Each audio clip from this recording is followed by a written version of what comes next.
So why'd you run? Why'd you turn down the title shot? Why'd you turn down the title shot? That's what I thought, because I'll drag your ass up and down this octagon. I'll drag your ass up and down this fucking octagon, bitch. Get the fuck out my cage. Get this piece of shit out my cage.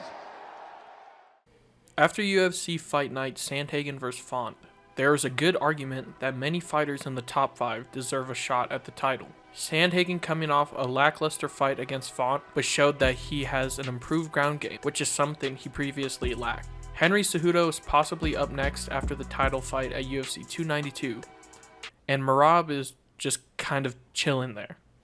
But all these fighters are clamoring for one thing, and that is the Bantamweight title, which is held by the infamous Oscar-winning performer Aljamain Sterling.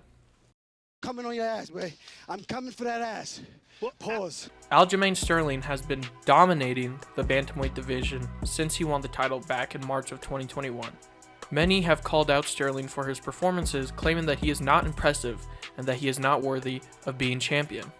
But is it time that we ask ourselves the question, is Aljamain Sterling the Bantamweight GOAT? Before we get into that discussion, let us look over the life and career of Aljamain Sterling.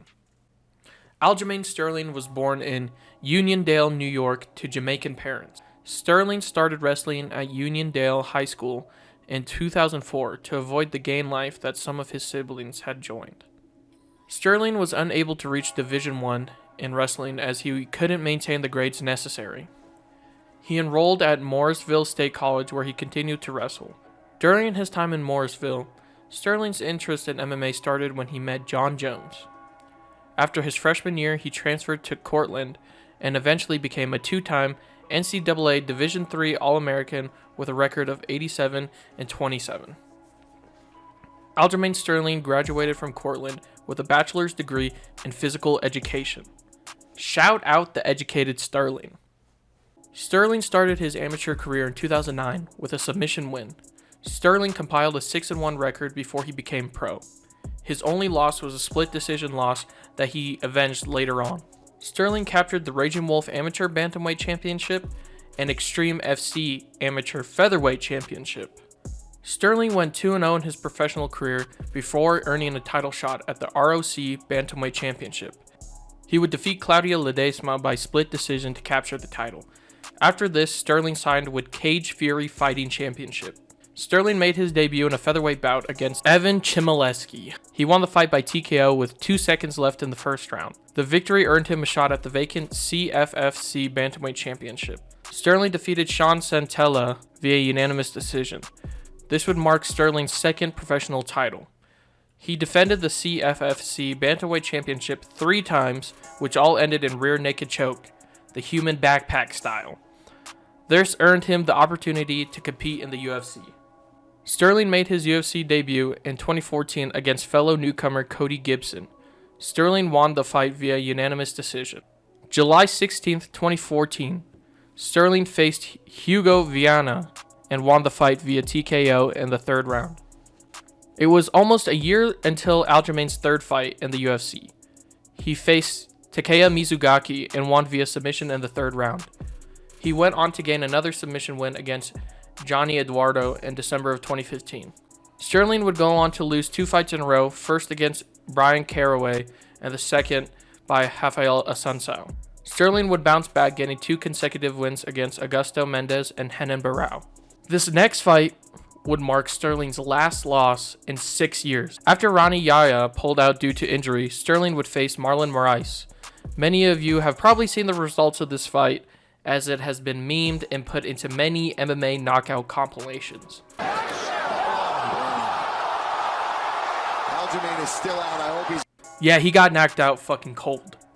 After this loss, Sterling would go on to win his next 4 fights against Brett Johns, Cody Stamann, Jimmy Rivera, and Pedro Munoz. This would lead into Corey Sandhagen vs. Aljamain Sterling. This was confirmed by UFC President Dana White to be a title eliminator. The winner of this fight would go on to face reigning champion Piotr No Mercy Jan. He's so technical with his striking and so dangerous, so aggressive. Utterly vicious, composed. He wears them down, he beats them up, and he's beautifully technical when he does it. He's got outstanding punching power. Fantastic wrestling. Fight IQ is very high. This dude's a problem, man. In every facet of martial arts, Piotr Jan is a problem. Aljamain would go on to submit Sandhagen in the first round, showing how skilled Aljo really is, as we could see what kind of fighter Corey Sandhagen has become after this loss. This win would grant Sterling his first Performance of the Night award. Piotr Jan vs Aljamain Sterling was set for UFC 259 March 6, 2021. This fight would be historic for the UFC. Piotr Jan in the fourth round was dominating Aljo the whole fight, and he threw it all away as he hit Aljo with a knee while he was in a grounded position. This would become the first and only fight where a new champion was crowned due to a disqualification. This is where the hate for Aljamain started. As Aljo was crowned the winner, he was shown throwing the title on the ground and seemingly not accepting the win. This would be a drastic difference from the current mood Aljo has shown. Sometime after winning the title, Aljo embraced the hate and started to flaunt the championship around. This angered fans as they saw him as a fake champ who has no heart and played up the effects of the knee. This of course would lead to the rematch with Piotr Jan. The fight was officially scheduled for UFC 273. Aljo would go on to show improvements and win the fight via split decision. Many people, including Dana White, said the fight should have been scored for Jan, which then further fuels the hate for Aljamain. Sterling would go on to make his second title defense against Mr. EPO, TJ Dillashaw. Despite Sterling dominating an injured TJ Dillashaw, many still saw him as a fake as TJ came into the fight with the injury, which he probably shouldn't have done, but oh well, what can you do? Sterling's most recent title defense would be against former double champ and Olympic gold medalist Henry Cejudo. Sterling won the fight convincingly, but would be granted a split decision win. Many stated that Cejudo was robbed, which then adds to the constant hate that the Funk Master would receive.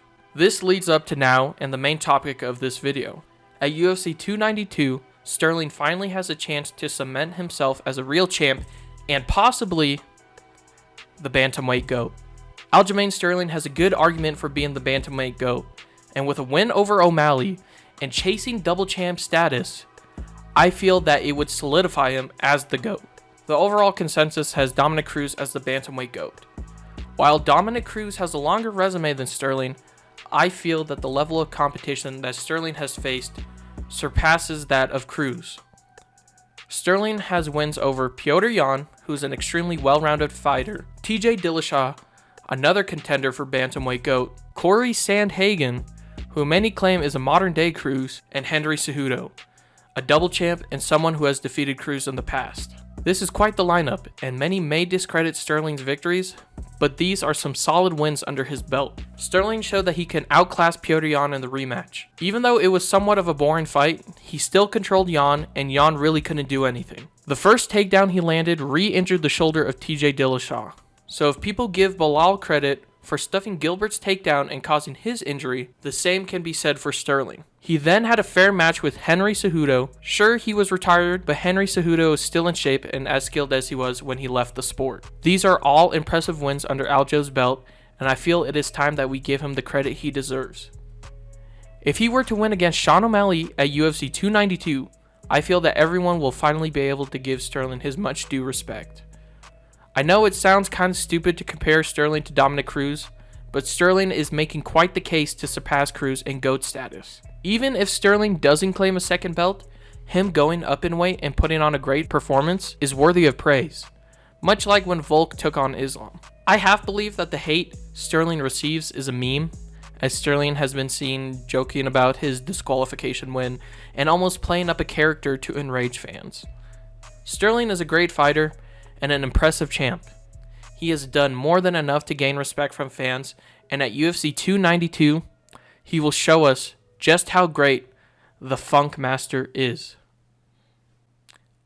Please, for the love of God, don't choose Aljo to win Lucas Tracy.